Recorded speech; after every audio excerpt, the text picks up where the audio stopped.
Assalamualaikum warahmatullahi wabarakatuh. A'udzu billahi minasyaitonir rajim. Bismillahirrahmanirrahim.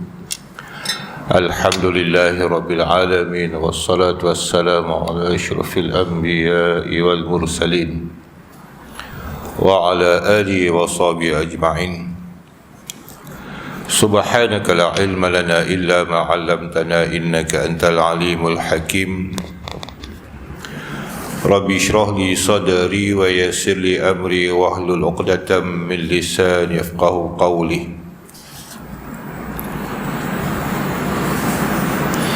Kita masih lagi dalam surah At-Takwir. Surah At-Takwir masuk pada ayat 26. Pengambil insya-Allah ya, penghujung pada surah At-Takwir.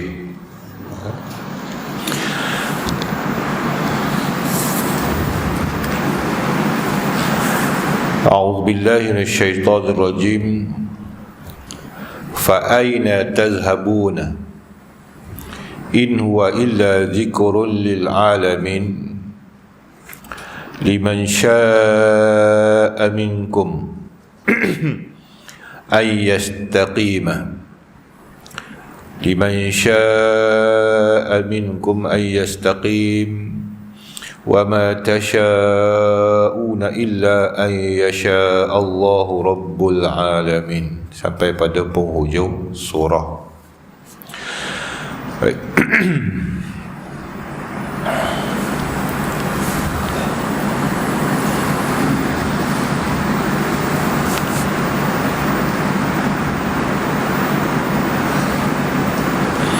Di dalam ayat yang kita bacakan tadi, maksudnya fa aina tadhhabuna, maka di manakah kamu pergi? Kalau ikut terjemahan tu begitulah ya, ke manakah kamu pergi? Aina tazhab ya, kalau tanya orang kamu nak ke mana, aina tazhab. Fa aina tazhabuna itu jamak ya, ke mana kamu semua nak pergi? Soalan ditanyakan kepada orang musyrikin, orang kafir, ke mana kamu nak pergi? Jadi apa yang maksudkan dengan fa aina tazhabun? Ke mana kamu nak pergi? Pergi mana? Ai tariqa ataupun ai tariqu taslukuna. Ubayyinu min hadhihi at-tariqati allati buyyinat lakum. Ya. Kamu nak pergi mana? Atau kamu nak pilih jalan mana? Sedang ni tanya tu ringkas ya Quran ni. Ya. Tanya dengan ringkas, kamu nak pergi mana? Bukan maksudnya nak pergi keluar rumah apa berjalan. Itu bukan soalannya. Soalannya, kau nak hala tuju kamu ke mana sebenarnya? Laluan, jalan, dorongan yang kamu nak pilih, nak lalui sehingga menghabiskan nyawa hidup dalam bumi, dalam dunia ni, kamu nak ikut jalan, pilih jalan mana? Jalan mana lagi yang kamu rasa kamu boleh pilih? Soalan ini seolah soalan kepada mereka dengan atas jalan kehairanan. Itu soalan taubih, ataupun boleh juga kita katakan soalan yang menyuruh seseorang itu berfikir. Kalau dah tahu dah jalan yang kita lalui hari ini, yang kata ihdinas siratal mustaqim, pertunjukkanlah kami ke jalan yang lurus, iaitu jalan yang dihidayatkan oleh Al-Quran. Hudal lil muttaqin. Al-Quran ini hidayat pada orang yang bertakwa. Dengan jalannya yang benar, jalannya yang lurus, iaitu Al-Quran ya, jalan yang disuruh kita lalui untuk sampai kepada Allah. Tiba-tiba kamu tinggalkan jalan ni, kamu nak pergi mana lagi? Dan terkandung dalam soal itu, kata Syekh Wahbah Zuhaili, dia kata dengan maksud wa aina tazhabu uquluhum fi takdzibihim, mana akal kamu letak, otak kamu letak kat mana, akal kamu letak dekat mana, yang mana kamu mendustakan bihadzal Quran, dengan Quran ni. Makna kata orang yang mendustakan Al-Quran ini akalnya tak pintar, tak cerdik. Al-Quran ini tuan-tuan diturunkan kepada orang yang berakal, diturunkan pada orang yang berakal. Sebab itu hukum syarak ini tidak sah, tidak wajib, tidak ditaklifkan, tidak diberatkan ke atas orang gila, kanak-kanak, orang gila, orang tidur. Jadi kanak-kanak, orang gila ni dia tak taklif, dia tak wajib sembahyang, tak wajib puasa, tak wajib zakat. Sebab apa? Akal dia tak berjalan, tak boleh berfikir dengan baik, dengan waras. Quran perintah dia untuk orang yang waras, orang cerdik. Jadi makna orang yang lari daripada Al-Quran, orang ni akalnya tak waras. Sebab tu Syekh kata aina tazhabu uqulukum, di mana pergi akal kamu tak boleh berfikir dengan waras. Jadi hari ini timbulnya orang yang enggan mengikut Al-Quran daripada kalangan bukan Islam, kafirin. Sekarang ni relevan ke tidak lagi nak sebut kafirin dah, dia pun tak bagi dah, sebut non-Muslim je. Al-Quran sebut kafirin, tapi kita tak bagi, jaga maslahah.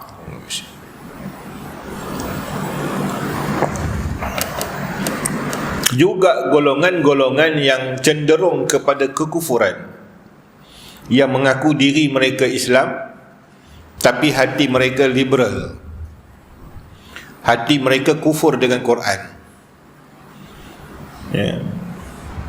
Banyaklah golongan ni, ada pengikutnya. Dan hari ni golongan-golongan murtad ni dah berani buat Facebook.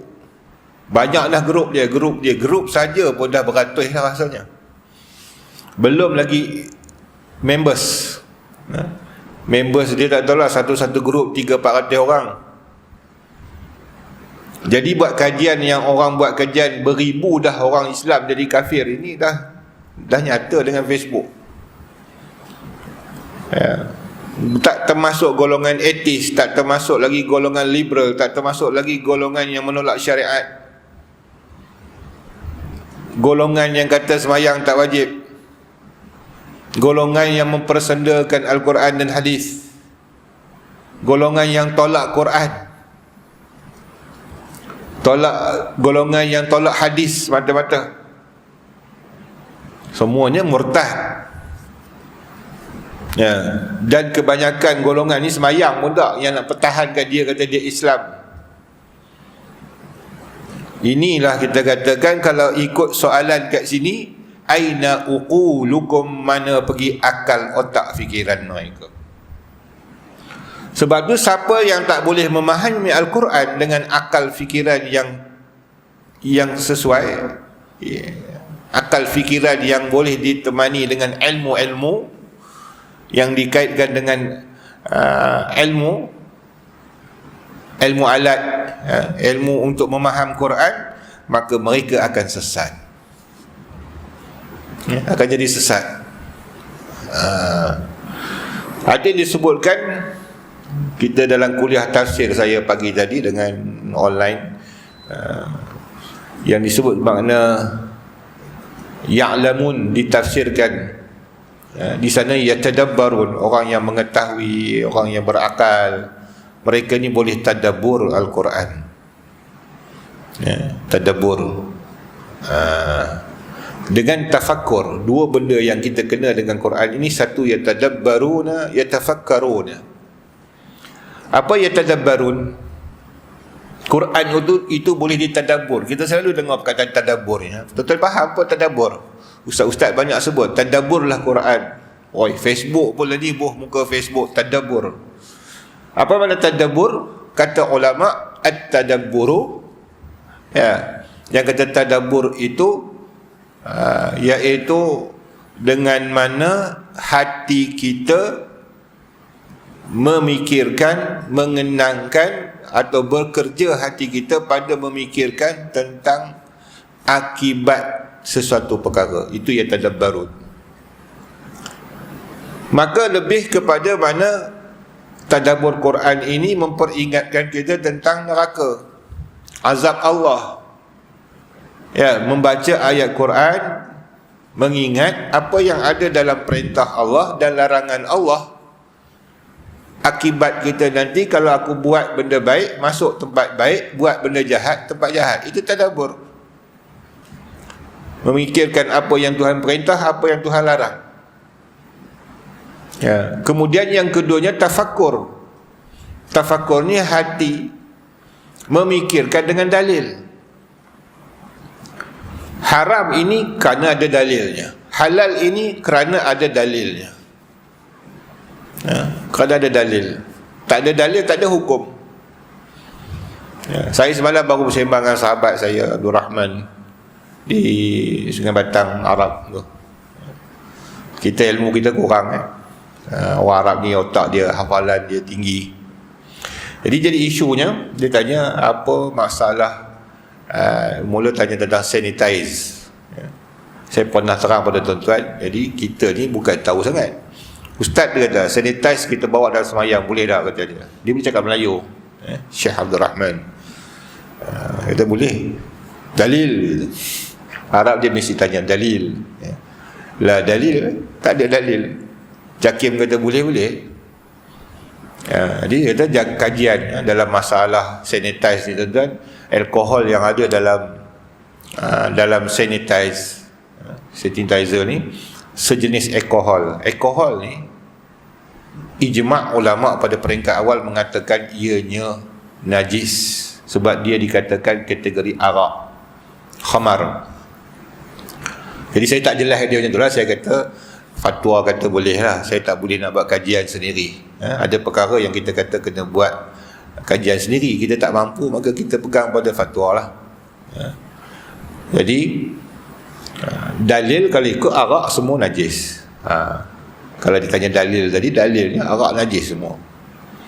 Tapi masalah ni, alkohol ni arak ke tidak? Maka Jakim salah satu daripadanya, Majlis Fatwa Pulau Pinang antara lainnya, mengfatwakan alkohol ini adalah tidak najis. Atas alasan dia kata yang mengatakan najis kullu ma'in, setiap yang cair, setiap yang cair yang memabukkan najisun.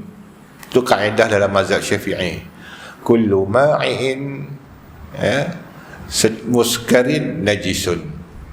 Setiap benda yang mengalir mana cecair, yang memabukkan hukumnya najis, maka dituju pada segala arak. Dalam hukum fiqh pun kita belajar tentang penukaran arak kepada cuka. Kalau jadi suci cuka tu dengan sebab arak tu dah jadi cuka. Jadi dia kata okey. Saya kata kalau ikutnya, dia kata bila kaedah dia tak menepati, iaitu dikatakan dia tidak memabukkan.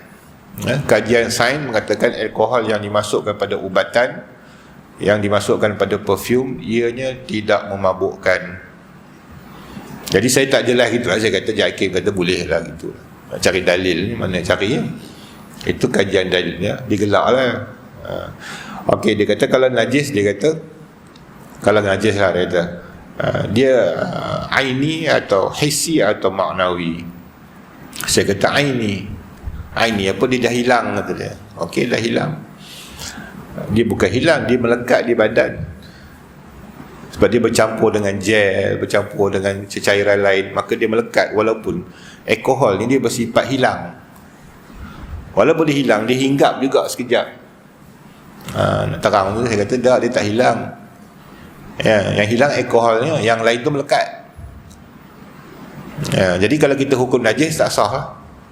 Kalau hukum tak najis sah. maka sekarang ni Zakir kata tak najis, selesai. Okey, orang yang tafakur, dia akan berfikir satu, aku nak pakai ni boleh tak, mana nas, mana dalil. Itu tafakur, otak Tuhan bagi kan, ya? Kemudian dia tanya, timbul masalah, darah je. Saya kata darah aini. Tak, bukan maksud darah aini, kata dia, maksudnya darah najis ataupun tidak. Saya pun jawab, darah bila banyak dimaafkan, tidak najis. Sedikit darah ajnabi ada orang lain, darah sendiri banyak dimaafkan, darah orang lain sedikit dimaafkan. Dia dengar saya cakap gitu, dia pun salam. Orang Arab dia gitu, kalau dia setuju kita, dia shake hand, dia angkat tangan gitu, saya faham lah, ya, betul dia kata. Dalil dia kata, bila tanya dalil saya tak tahu dalil. Kita pekah kata gitu, kita kurang lah dari segi tu, saya mengakulah.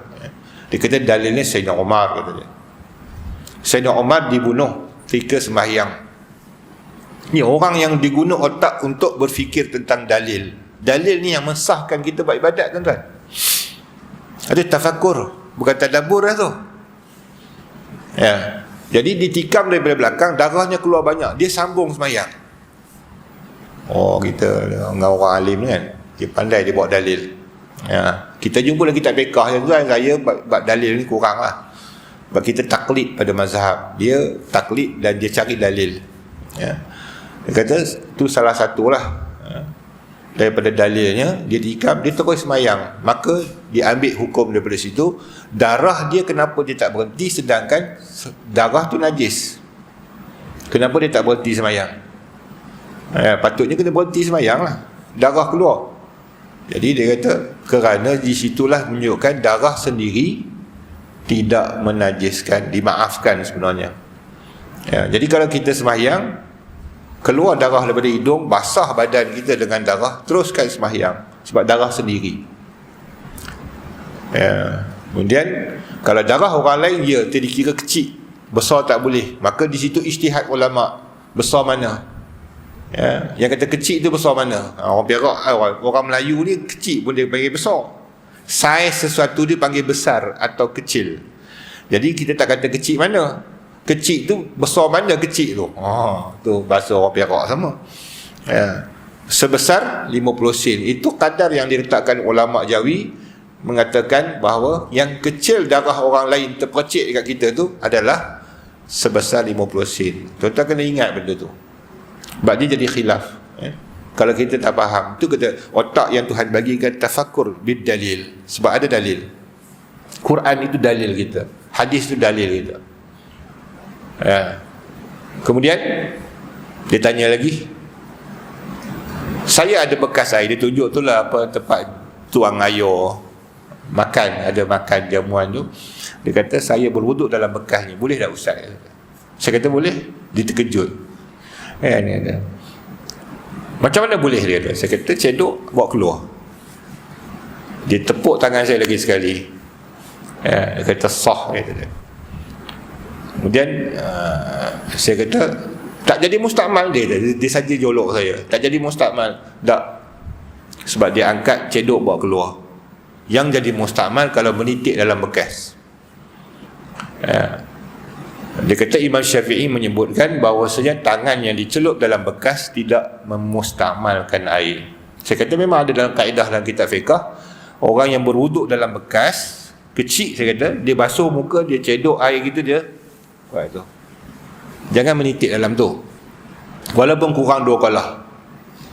Cedok lagi sekali, dia kata tak jadi mustakmal, tak, sebab ini dipanggil pencedok, jadi cebok, dalun.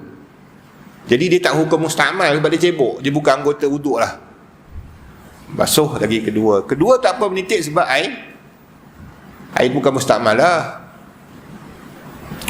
Kemudian bila basuh tangan sekarang, kita celup gitu, tarik keluar, dia kata sah, dia kata betul. Kemudian dia kata saya di-attack, dia kata, maknanya dia mengajar di belah sana, orang tak setuju pendapat dia, tak setuju. Dia kata ustaz tolong saya ustaz, orang attack saya. Tuan-tuan begitulah, kita kadang-kadang fiqh ni kita tak mahir, ya. Kita kadang-kadang kita malas mengaji fiqh, Jadi kalau baca fiqh, baca detail. Fiqh ni dia macam undang-undang, tuan. Undang-undang yang mana kita kena baca teks undang-undang dia, baru ada hukum, jatuh hukuman.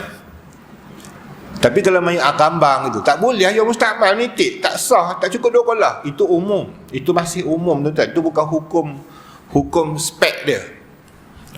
Kalau kita hukum tak boleh, menitik setitik pun tak boleh dalam bekas air kurang 2 kolah jadi mustaqbal. Itu bukan hukum tepat. Itu yang tersebar seluruh boleh kata seluruh tanah Melayu tanah Malaysia ni lah. Yang memaham jatuh je setitik air mustaqbal air semua yang kurang 2 kolah dah. Dia ada bab dia, tuan. Bukan tu hukum tu, itu sebahagian kecil daripada hukum. Hukum asalnya bukan jatuh air mustaqbal jadi mustaqbal. Dia masuk dalam kaedah mutaghayyir, ma'ul mutaghayyirun, air yang berubah-ubah. Bila air yang berubah-ubah, dia boleh berubah dengan warna, rasa dan bau. Air kopi asalnya air panas yang kosong, air mutlak. Bila dia bubuh gula kopi, maka dia berubah, dia panggil air mutaghayyir. Hukum dia apa? Suci tetapi tidak menyucikan. Apa hukum kopi? Apa hukum teh? Hukum kopi dan teh bukan air mutlak, dikenali air mutaghayyir, air yang berubah-ubah. Air yang berubah-ubah ni dia suci pada dirinya, sebab tu boleh minum teh, kopi, sirap. Tetapi tidak boleh buat bersuci. Hatta bersapu, basuh kemaluan pun tak sah, tak terangkat najis. Apatah lagi wuduk. Buat wuduk nak air yang mutlak. Maka air mustaqmal sama tak taraf dia? Ya. Air mustaqmal ni air yang suci pada dirinya, tidak menyucikan yang lain. Sama dia punya kaedah dengan air teh. Air mustaqmal tu boleh hirup minum, tapi jangan minum. Karahah. Tapi air tu taraf dia macam kopi tadi. Dia tak suci menyucikan, tak menyucikan, tapi suci pada diri dia. Kena baju, boleh bawa semayang, air mustaqmal. Kalau tidak, susahlah kita ambil wuduk, nitik balik kat badan ni. Kita biar je yang basah ni, kita sambung lagi wuduk kita. Ya, kerana dia bukan najis. Maka taraf dia dua sama, kopi dengan mustaqmal ni. Cuma beza dia, kopi, contoh ni cawan ya, ada kata tafakur, berfikir dengan ayat Quran tu, dalil, istidlal. Ya, tumpah air sirap dalam ni, ya, mustaqmal, tumpah air sirap, banyaklah tumpahnya, nampaklah warna dia hijau merah, hijau pula, nampaklah airnya merah sikit, maka dipanggil berubah. Bila berubah tak sah lah jadi mutlak. Okey, kalau air mustaqmal yang jatuh dalam ni, nampak dah ubah dia? Tak nampak. Air mustaqmal dengan air mutlak sama je sifat dia. Maka sebab tu ditakdirkan. Ditakdirkan, ulama kata takdirkan. Takdirkan kalau dia tu air anggur. Sebab air anggur tidak ada sifat.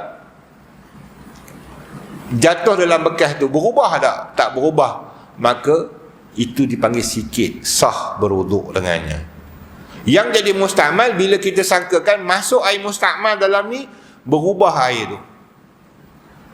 Jadi kalau takat bekas besar ni, ya, setitik, 2 titik, 3 titik tu dia mungkin berubah lah. Tapi kalau satu baldi, setitik, 2 titik yang masuk, tak berubah. Tak berubah, maka dia tidak jadi mustaqmal, dia masih mutlak. Yang tak bolehnya meleleh banyak gitu, kita anggap boleh berubah air tu. Dia kata betul tu. Ni kawan, kesian lah kawan kena attack. Orang tak setuju pandangan dia. Sebab tu kena tafakur. Ya. Orang yang sentiasa duduk, ulama ni, fiqh ni, dia duduk saja-saja tu dia fikir tentang hukum. Macam mana nak hukum, lepas satu-satu, ya, itu orang yang tafakur dengan ayat Quran. Maka kata dalam kaedah tadi yang disebutkan sebagai tafakur dan tadabbur, kedua-duanya adalah milik siapa, tuan-tuan? Dia kata dalam tu, saya tak ingat saya petik pada kitab apa, tapi ada catatan dalam kitab saya. Dia kata tadabbur dan tafakur kedua-duanya adalah milik ulama. Ulama je yang boleh buka Al-Quran, dia boleh tadabbur terus dan boleh tafakur terus. Kita ni bohong je. Contoh ayat tadi, bila tengok balik tafsir, ya. Kalau tanya saya sendiri, tuan-tuan, saya tak buka kitab tafsir. Depan saya ada 2 tafsir. Sebab saya tak berani tafsir sendiri. Tuan-tuan kata koman sepana pun koman sepana lah. Saya tak berani tafsir sendiri.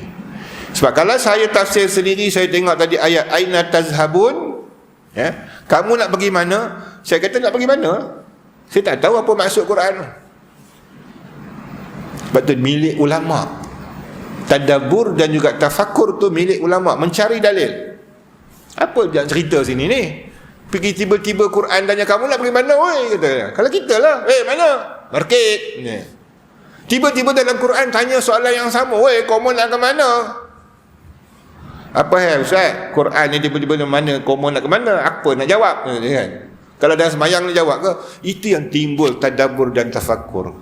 Kena cari siapa? Ulama yang jelaskan. Aina tazhabu uquluhum. Dia tambah tafsir tu bagi tafsir. Aina tazhabu uquluhum, mana pergi akal kamu, mana. Pasal bertanya pula mana pergi akal kamu? Yalah akal tak fikir. Quran ini hidayat kepada orang mukmin, orang jalan-jalan yang lurus mustaqim. Tiba-tiba kamu tinggal jalan yang lurus, kamu pergi jalan bengkok-bengkok, siapa suruh? Orang hakim jalan ke tidak? Tak cerdik, kata orang Perak. Itu kata aina tazhabun. Soalan dia sikit je, tetapi membawa masuk yang luas. In huwa illa zikrun lil alamin. Ayat seterusnya, satu lagi ayat yang kita kalau tak belajar daripada ilmu tafsir, ilmu balaghah, kalau kita terjemah in itu jika. In tu makna bahawa pun boleh. Sebenarnya in di situ maknanya la, tidak. Huwa, tidak sama sekali Quran itu dikatakan satu kitab yang menyeleweng, satu yang dibawa oleh Nabi yang tak betul, rekaan Nabi Muhammad. Itu tuduhan sebelum. Makna in itu mewakili maksud ayat sebelum ni. Sebab tu kita kata kena tanya ulama. Kalau tak ada ulama tafsirkan, saya tak tahu nak pergi mana in tu. In tu mengkisahkan balik dia menafikan Nabi Muhammad. Baik, huwa. Orang mengaji ni musara huwa huma hum hiya huma hunna anta antum antum anti antum antuna ana nahnu. Masuk sekolah Arab mana pun hafal tu. Huwa dhamir, rujuk kepada seorang lelaki, dia. Tuan-tuan, kalau tak ada ulama kita kata in huwa illa zikrul lil alamin, tidaklah dia melainkan, tu maksud in tu in bermakna la, nafi, tidaklah dia. Kalau ikut la, laisa, tapi tak dia guna in. Lepas tu kena tanya ulama. Dia kata tidaklah, apa dia? Tidak seperti mana mereka tuduh Quran itu begini-begini, tidaklah ia melainkan. Huwa di situ ulama tafsir kata huwa tu Quran. Kalau ikut huwa tu dia apa? Quran. Kata sebagai ulama lagi huwa bermakna Muhammad. Dia tu Nabi Muhammad. Maka kedua-dua tafsir boleh diterima. Kalau kata Quran pun dia, kata Nabi Muhammad pun dia. Sebab huwa tu dhamir ghaib lir rajul. Dhamir yang ghaib menunjukkan seorang lelaki. Maka Rasulullah tu seorang lelaki. Dan dia maknanya sama. Kalau mereka menolak Quran, menolak Nabi Muhammad, menolak Nabi Muhammad, menolak Quran, maka berbalik dia itu siapa? Tidaklah Quran itu satu, tidaklah Muhammad itu melainkan zikrun. Dia hanya sekadar zikr, peringatan. At-tazkiru liman ya'lam. At-tazkiru liman ya'lam, ialah peringatan bagi siapa yang ketahui. Dia sebagai peringatan. Baik.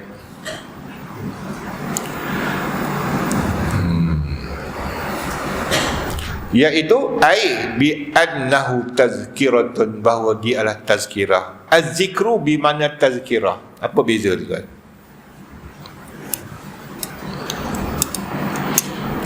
Ala bi zikrillahi fatma'innul qulub. Jaga-jaga bahawasanya, ambil perhatian, zikir itu adalah menenangkan hati. Makna zikru, banyak ulama tafsir makna zikrun. Zikir pada segi terjemahan, ingat.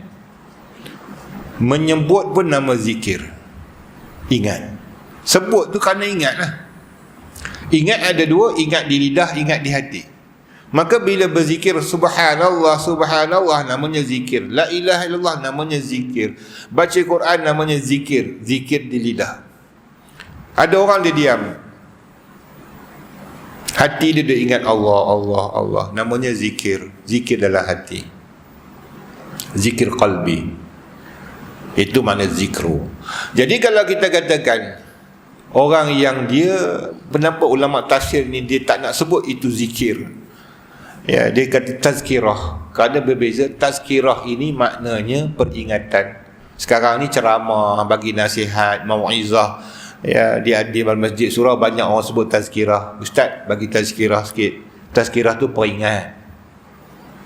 Tapi kita faham tazkirah tu bagi peringatan dan juga bagi nasihat. Sebenarnya tazkirah ni ulang kaji pelajaran, nama tazkirah. Kalau tuan-tuan duduk dengan saya, tuan-tuan tak pernah dengar benda ni, nama tuan-tuan tengah belajar. Kalau tuan-tuan dah tahu, tuan-tuan duduk juga, namanya tazkirah, mutala'ah, murajaah, ulang kaji. Ya, saya sebagai tazkirah je, peringat. Peringat dengan ingat tak sama. Sama. Peringat, tazkirah memperingati. Dia orang tu tak ingat, kita ingatkan. Ya. Tapi bila sebut zikir, diri sendiri ingat, sebut. Ya, tuan-tuan banyak-banyakkan zikir, itu peringat. Saya sendiri tak berzikir pun. Tapi kalau saya yang berzikir, saya tak peringat tuan-tuan, saya zikir seorang-seorang, subhanallah, subhanallah, subhanallah. Saya buat sendiri benda tu. Jadi ulama dia letak situ, in huwa illa zikrun, hanya senya dia adalah zikir. Tuan-tuan, kenapa dia buat tazkirah? Dia tak bubuh makna zikir macam mana dalam Quran. Atau Quran ini kadang-kadang ditafsirkan perkataan ini kepada makna lain. Ya, kalau tidak, kalau ulama tak tafsirkan makna tazkirah, zikrun makna tazkirah, akan diputar belitkan oleh liberal hari ini. Tu pun dah banyak orang guna ayat ni, ya. Dia kata in huwa illa zikrun, melainkan dia kata tidaklah Quran itu melainkan zikir saja. Nampak? Nampak tak? Maka tak boleh pakai dia sebagai undang-undang. Dia boleh tolak undang-undang hudud, dia boleh tolak undang-undang peraturan jual beli, ekonomi, sosial, akhlak, pergaulan, tutup aurat, sebagainya. Dia kata tak boleh pakai dah Quran. Sebab dia kata Al-Quran tu hanya tazkirah, hanya zikrun. Hanya zikrun, peringat je. Bukan peringat, sebut je. Hanya zikir. Dia kata terjemah gitu, orang liberal. Orang guna Quran boleh sesat, tuan-tuan, ni lah. Jadi dia pun berzikir je lah, ya. Quran tu zikir je. Maka sebab itulah kita buka majlis, baca Quran, zikir je lah. Tinggal tu. Kita takut dengan maksud ni satu gambaran pula akhir zaman. Buat majlis mesti ada baca Quran, dan baca Quran tu tidak ada sedikit pun tadabbur dan juga tafakur. Tidak ada pencerahan, tidak ada memaham ayat, hanya sekadar dengar dan habis lalu begitu je sebagai zikir. Ya, in huwa illa zikrun. Betul. Menepati Quran cakap, dia hanya sekadar zikir. Maka sebab tu ulama kata zikir situ bukan zikir, tazkirah, peringatan. Tidaklah Quran itu melainkan dia memperingatkan kita. Bila peringatkan, dia ada benda yang dilarang, ada benda yang disuruh. Ya. Bila kata peringat macam mana? Weh, jaga-jaga mandu tu, mana kita memperingat ada benda bahaya di depan. Aksiden, kemalangan. Hati-hati. Itu tazkirah lah tu namanya. Bukan zikir, itu tazkirah. Ya. Begitu juga Quran. Dia kata, jangan minum arak, jangan berzina. Ya. Ahallallahu al-bai'a wa harrama riba, mengenangkan Allah Ta'ala halalkan baik jual beli, haramkan riba, maka jangan kamu makan riba. Ya, haram. Tazkirah lah tu, peringat kita jangan makan riba, itu masuk pada tazkirah. Maka Quran itu tazkirah, Nabi SAW pun tazkirah. Dia memperingatkan, bukan saja dia tu zikir, dia juga tazkirah. Quran itu dia juga zikir, dia juga tazkirah. Maka ulama tafsirkan dengan makna zikrun itu tazkirah lil alamin, bagi sekalian alam. Jelas? Masuk sekalian alam, tidak ada Arabiyun wala Syarqiyun wala Gharbiyun. Dia kata ni Quran turun untuk orang Arab, bukan untuk orang Eropah. Awal-awal lagi Quran dah bagi tahu lil alamin, untuk sekalian alam. Orang putih, orang hitam, orang biru, ya, orang Melayu, orang India, orang Cina, ya, kaum apa, puak apa, orang Iban sekalipun, ya, misalnya Batak sekalipun, maka Quran ini sesuai untuk semua, lil alamin. Bukan untuk orang Arab je, bukan untuk golongan tertentu je. Tak, kami ni kata kami ni orang awam, memang buat dosa. Ni Quran ni turun dekat orang-orang Rasul, ni untuk Rasul je, kita tak ada, kata dia. Ya, itu pun salah. Okey. Lil alamin tu jelas. Alamin bermakna jami'un nas, keseluruhan manusia, tidak ada pilih warna, bangsa, keturunan, reti cakap Arab ke tak reti cakap Arab ke. Baik, dia adalah zikir bagi orang yang sekalian alam. Ya. Peringatan, dialah zikir Quran itu. Begitu juga Nabi, dia sebagai peringatan. Siapa baca Quran, itulah peringatan. Siapa membaca hadis Nabi, itulah peringatan. Ya. Tapi untuk siapa? Liman sya'a minkum ay yastaqim, bagi sesiapa yang menghendaki. Ya. Okey. Bagi siapa yang hendaki, arada minal bashari ay yastaqima 'alal haqqi wal iman wat ta'ah, bagi sesiapa yang Allah kehendaki daripada golongan manusia yang boleh menegakkan atas hak, hak yang ada dalam agama, perintah, syariat, iman dan taat. Faman arada hidayatan fa'alani bihadzal Quran, maka siapa yang menghendaki hidayat ini, maka wajiblah dia dengan Al-Quran. Ya. Jadi hidayat Quran ini jelas dalam segi i'tiqad, dalam segi pegangan kita ahli sunnah wal jamaah. Ya, tak boleh kita nafikan yang menghendaki Allah Ta'ala, bersifat iradat. Maka nak jadikan hidayat pada seorang, petunjuk pun Allah. Ya, nak melantikkan kita jadi beriman tak beriman pun memilih Allah pilihkan. Tapi dalam masa yang sama ahli sunnah wal jamaah tidak menolak ikhtiar dan usaha. Maka oleh kerana kita hamba, kita bukan Allah, hak kita adalah ikhtiari, memilih. Hak Allah memberi. Tapi kita banyak hari ini kita serahkan pada Allah. Kita tak ikhtiari, kita serah pada Allah. Itu kebanyakan orang yang sesat. Kenapa kamu jahat? Dah Allah buat aku jahat. Dia tak nak letak diri dia sebagai ikhtiari, yang mana dia memilih. Ya? Sebab Quran kata manusia boleh pilih. Liman sya'a. Quran ini sebagai tazkirah, Nabi sebagai tazkirah, mana sebagai hidayah. Ada ulama kata Quran itu maknanya hidayah, petunjuk, petunjuk. Bagi siapa? Liman sya'a, siapa yang dah. Siapa tak nak, tak ada. Kenapa mereka sesat? Kerana dia tak nak hidayat Allah. Tinggalkan Quran, tinggalkan hadis, itu nyata sesatnya. Tinggalkan tafsiran ulama, tafsiran pada Quran dan hadis, itu juga sesat. Dia baca Quran sendiri, dia terjemah sendiri, dia hukum sendiri. Dia tinggalkan pesanan ulama. Sebahagian daripada liberal begitu. Baik, siapa yang hendak di minal basyari, daripada manusia yang ada akal fikiran Tuhan bagi, yang ada otak, yang boleh berfikir sendiri untuk menegakkan atas hak keagamaan, keimanan dan ketaatan. Siapa yang tak nak? Ya, tak adalah. Maka siapa nak, tuan-tuan?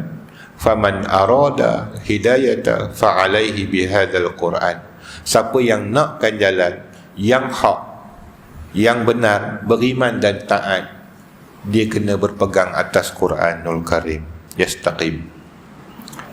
Maka kita ikut ulama tu, kita dah pegang Quran lah, tuan-tuan.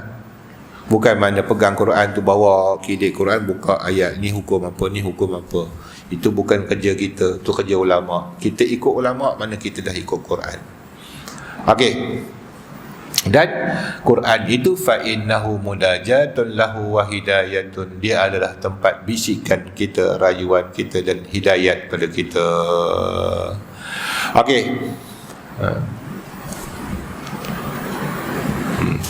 Seterusnya kita nak habiskan, wa ma tasyauna illa an yasha Allahu rabbil alamin. Ni jangan salah faham. Maka dan tidaklah menghendaki mereka itu, tidak menghendaki dan tidak menghendakilah mereka itu ataupun kamu, melainkan ayyasha Allah, bahwasanya Allah yang hendaki Rabbul Alamin. Bismillah. Kena mengaji tauhid. Kenapa ulama susun kitab tauhid, suruh belajar tauhid? Sebab takut nanti orang baca Quran, dia pegang Al-Quran dengan cara zahir, dia sesat. Okey. Tuan-tuan tengok dalam ayat tadi, wa ma tasha'unya, ada sifat yasha'. Yasha' tu sifat iradah. Apa yang mereka hendaki, mana iradah mereka. Ya, tidak jadi iradah mereka melainkan dengan iradah Allah Ta'ala. Baik, ada dua iradat. Nampak? Ada dua sifat iradat dalam tu. Ni sifat iradat lah. Maka bercampurkan iradat Allah dengan makhluk. Itu yang belajar dalam tauhid tu. Tu kata tadabbur Quran. Tu kata tafakur Quran. Dia faham tu. Dua kehendak di situ. Satu kehendak manusia, itu dipanggil ikhtiar manusia, pilihan manusia. Tapi adakah pilihan manusia itu memberi bekas? Mesti yang dipilih manusia itu jadi. Dah dia tak jadilah. Tak. Bergantung dengan kehendak Allah juga. Maka dia masuk dalam semua perkara ni dikumpul. Kita benda yang konflik. Ayat ni terlampau umum. Ayat ni terlampau umum. Bila berkait dengan kehendak dan terjadi kehendak, dia masuk tu, kehendak dan jadi kehendak. Hendak dia apa? Hendak tadi nak jadikan dapat hidayat. Saya bagi ringkas je. Okey, apa punca nak dapat hidayat? Quran. Mesti ambil Quran. Tuan-tuan ingat tadi, siapa nak dapat hidayat pada jalan lurus, ambil Quran. Okey, itu siapa punya ikhtiar? Kita punya ikhtiar. Perbuatannya jadi benda tu, adakah dengan sebab kita? Tu yang belajar takluk sifat tu. Adakah dengan sifat iradat kita jadi benda tu? Tak jadi. Illa yasha Allah, Allah yang dak. Maka kehendak kita tu bersangkut paut dengan kudrat pula. Sebab hendak dia tak mesti jadi. Buka dalam kitab tauhid, yang katakan kudrat, berkuasa. Yang kata berkuasa itu sifat apa? Sifat ijad, menjadikan satu dan meninggal suatu. Maka tidak terjadi sesuatu benda dalam alam ini dengan sifat kudrat kalau tidak dia bersepakat dengan iradat. Tuhan berkuasa untuk mematikan kita bila-bila. Sekarang ni kita mati tak? Kita tak mati, hidup lagi.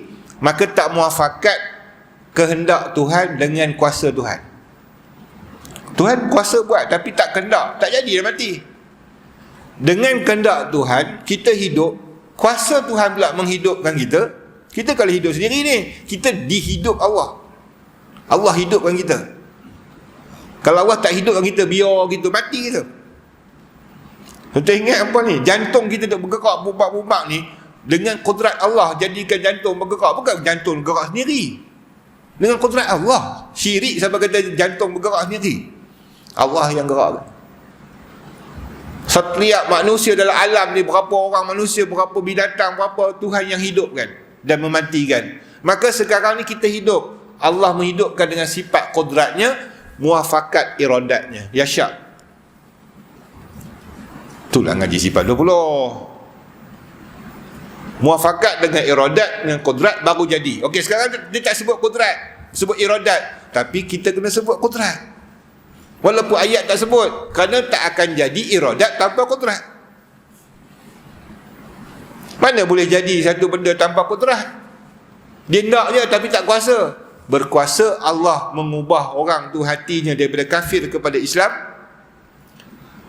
Hendak pula Tuhan mengubah dia daripada kafir kepada Islam, maka muafakat dua sifat itu terjadi dengan ikhtiar orang tu. Okey, kalau tanpa ikhtiar orang tu tak ambil Quran sebagai hidayah, tak dapat hidayah. Dapat juga kalau Tuhan tak. Ikhtiar kita tak memberi bekas, tapi kita kena ikhtiar, wajib. Seperti hidayat Sayyidina Omar mendengar surah Taha terus jadi Islam. Ya, dia tak cari Quran sebagai hidayat. Dia tak mahu pun dimarah adik dia baca Quran. Memang dia tak cari jalan Quran itu sebagai hidayat dia jumpa Allah, tapi dengan terdengar Quran dia dapat hidayat. Sebab juga masih bersebab, tapi dia sendiri tak pilih. Allah yang memilih dia jadi Islam. Asbab dia mendengar Quran. Jadi apa semua pun ada asbab sebenarnya. Ada asbab. Ya, di sebalik dia faham Quran itu, dia guna otak dia untuk faham yang Quran. Maka sebab itu dia Islam. Jadi esok akhirat Tuhan tanya juga asbab seorang, kenapa kamu tak beriman? Aku tak terima hidayah Allah. Dia kata Sayyidina Omar dapat. Dia guna otak dia untuk berfikir walaupun mendengar sepatah surah Taha. Kamu dengar beratus ayat Quran, kamu tak beriman. Pasal apa? Kamu tak guna otak kamu. Tuhan akan salah kita. Bukan kita kena salahkan Tuhan akhirat esok. Itu i'tiqad ahli sunnah wal jamaah. Sebab tu disebut sini siapa liman syaa. Siapa yang nak hidayat Allah. Ya, itu kait dia dengan luas kaitan ni dengan ahli sunnah wal jamaah dalam masalah tu. Maka siapa memilih sesat, sesatlah dia, dan kesesatan itu tidak ada maafnya. Sebab Tuhan dah turun Quran, kita ada akal, kita yang pilih. Ya, Allah yang menetapkan. Wallahu a'lam bissawab. A'udzu minasyaitonir rajim.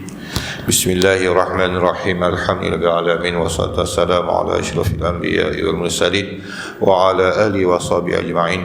Allahumma aftah alaina fil arifin, Allahumma aftah alaina fil arifin, Allahumma aftah alaina fil arifin. Allah nawwir qulubana bi nuri hidayatika kama nawwara min syamsika wa ni'mata bi rahmatika rahmil hamd.